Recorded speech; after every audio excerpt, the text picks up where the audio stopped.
ETF index mutual funds నేర్చుకుని stock మార్కెట్లో రాణించాలనుకుంటున్నారా? వెంటనే ఈ నెంబర్కి కాల్ చేయండి. అమ్మ నమస్తే అమ్మ. నమస్తే అమ్మ. అమ్మ, మన భారతదేశంలో పెళ్లి అనేది చాలా ముఖ్యమైన ఘట్టం. పాశ్చాత్య దేశాలు కూడా మనకు అంత విలువ ఇవ్వనీకి మన సంస్కారాన్ని ప్రతిదీ చాలా మంది నచ్చుతుంది. కానీ ఇప్పుడున్న సమాజంలో పెళ్లి అంటేనే యువత భయపడిపోతున్నారు. ముఖ్యంగా అబ్బాయిలు ఎక్కువగా భయపడిపోతున్నారు అని చెప్పుకోవాలని నేను అనుకుంటున్నా. పెద్దవారు మీరేం చెప్తారు? ఎందుకు భయపడుతున్నారు యువత పెళ్లి అంటే? అమ్మాయిలు కూడా భయపడుతున్నారు. అమ్మాయిలు కూడా భయపడుతున్నారు. అమ్మాయిలు కూడా భయపడుతున్నారు. అవును. నేను ఒక అమ్మాయిని అడిగాను, ఎందుకమ్మా పెళ్ళి చేసుకోవడానికి భయపడుతున్నారు అంటే, పెళ్ళంటే భయం వేస్తోందమ్మా. She's a lawyer. ఎందుకు తల్లి భయపడుతున్నారని అడిగాను. అమ్మా, మా దగ్గరికి ఎన్ని కేసులు వస్తున్నాయో తెలుసా? వారం 10 రోజుల లోపల విడాకులకు వచ్చేది ఎక్కువ మంది అమ్మాయిలే వస్తున్నారు అంది. ఏమైందన్నా? ఏమి అంటే, వీళ్ళల్లో చాలా మందిలో మగతనం లేదు మగపిల్లల్లో. అంటే విచారించుకోకపోవడం తప్ప ఇవి విచారించుకున్నా ఏం అర్థం? ఇది ఎలా అడుగుతారా పెళ్లి ముందు? కరెక్ట్. ఇది అసలు అర్థం తెలీదు. ఎందుకు జరుగుతోంది? దాని మీద కొంత పరిశోధన కూడా జరిగింది. తినేటటువంటి ఆహారం వల్ల. సాధారణంగా మనకి పాలు వాటిల్లో ఉండేవి గేదెలకి ఫిమేల్ హార్మోన్స్ ఇస్తారు కదా పాలు ఎక్కువ ఇవ్వడానికి. అందువల్ల అవి ఎక్కువ తీసుకుంటే వీళ్ళల్లో ఫిమేల్ హార్మోన్స్ ఎక్కువ వచ్చి మేల్ హార్మోన్స్ ప్రొడక్షన్ తక్కువ అవుతుంది. చూడండి, మగపిల్లలు చాలా మంది గడ్డాలు మీసాలు ఉండట్లా. అందుకని కాస్త ఉంటే చాలు పెంచుకుంటున్నారు ఈ మధ్య. ఎందుకు పెంచుకుంటున్నారంటే, మిగిలిన వాళ్ళకి లేదు, నాకు ఉందని చూపించుకోవడానికి. నిజం అది కదా. చాలా మంది మగపిల్లలకు కనపడం, ఆడపిల్లల్లాగా ఆకృతి కూడా తయారవడం మనం గమనిస్తూ ఉంటాం చాలా మందికి. దీనికి సోయా తినడం ఒక కారణం. ఈ పాలల్లో వాటిల్లో హార్మోన్లు కలిపి హార్మోన్లు ఇంజక్షన్లు ఇచ్చిన గేదెల యొక్క పాలు తాగడం కారణం. దీన్ని మనం ఏం చేయలేము, మన చేతుల్లో ఎక్కడుంది అది? సోయా మానేయగలుగుతామేమో కానీ పాలు మానేయలేం కదా మన చేతిలో. అందుకని చాలా మంది ఈ మధ్య పాలు మానేశారు. మా పిల్లలకి పాలు ఇవ్వము మేము, మా పిల్లలు ఇలా పాడైపోతే చూడండి బాబు, ఆ పిల్లాడు మగ పిల్లాడు కాదు, ఆడపిల్లాడిలాగా ఉన్నాడు. అలాంటి అవ్వకుండా ఉండాలి అని. ఇది one of the reasons, it's not the main, one of the reasons. So ఆడపిల్లలు భయపడడానికి ఇది కారణం ప్రధానంగా. ఒకప్పుడు వేరే ఉండేవి అనుకో, అత్తగారుల పోరు ఇలాంటివి. ప్రస్తుతం చాలా మంది ఆ అమ్మాయి ఒక లాయర్ చెప్పినటువంటి మాట ఏమిటంటే, వారం 10 రోజుల లోపల 15 రోజుల లోపల విడాకులకు వచ్చినవన్నీ కూడా ఇలాంటి కేసులేనమ్మా ఎక్కువ అని.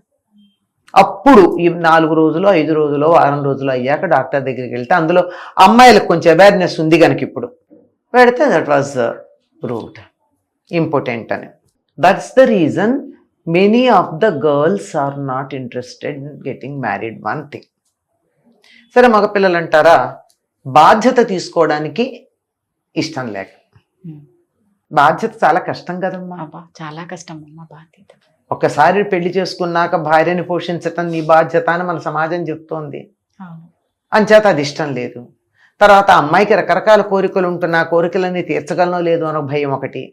దీనికి మగపిల్లలు భయపడుతున్నారు. అసలు ఇంకా గట్టిగా చెప్పాలంటే, తల్లిదండ్రులు చక్కగా లేకపోవడం వల్ల ఎందుకు పెళ్లి చేసుకుని ఈ దెబ్బలాటలు, హాయిగా ప్రశాంతంగా ఉంటాం, ఒంటరిగా ఉంటే సోలో లైఫే సో బెటరు అని అన్నట్టు ఒంటరిగా ఉండిపోయి సుఖపడదాం అనుకునే వాళ్ళు కొంతమంది ఉన్నారు. పిల్లలు పెళ్లికి ఒప్పుకోవాలంటే తల్లిదండ్రులు అన్యోన్యంగా ఉండాలమ్మా. బ్యాడ్ పేరెంట్స్ని చూసిన తర్వాత పేరెంట్స్ ఎంత అన్ప్లెజెంట్గా ఉన్నారో, because of the marriage life సుఖంగా లేదు, కష్టపడుతున్నారు, కష్టం ఎందుకు కొని తెచ్చుకోవాలి అనుకుంటున్నారు.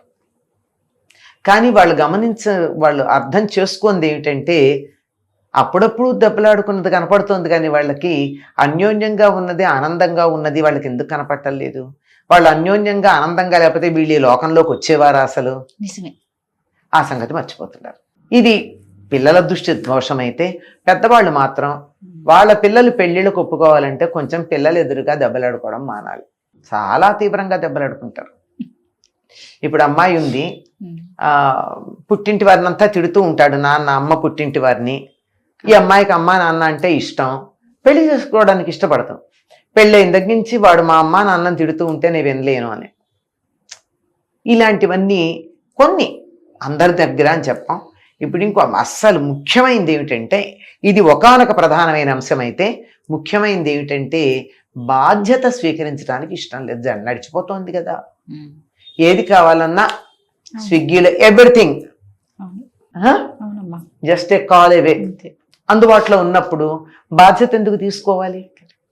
అందుకని బాధ్యత తీసుకోవడానికి ఇష్టం లేని వాళ్ళు ఈ మధ్య డింక్ అనేటటువంటి ఒక దాన్ని ప్రారంభించారు. తెలుసు కదా? తెలుసా? డింక్ తెలీదా? తెలీదా? Double income no kids. Double income no kids. DINK. ఓ, double income no kids. No kids. ఇద్దరు ఉద్యోగాలు చేస్తారు, సంపాదించుకుంటారు, హ్యాపీగా ఉంటారు. పిల్లలతో ఎవరి ఇండివిజువాలిటీ వాళ్ళది.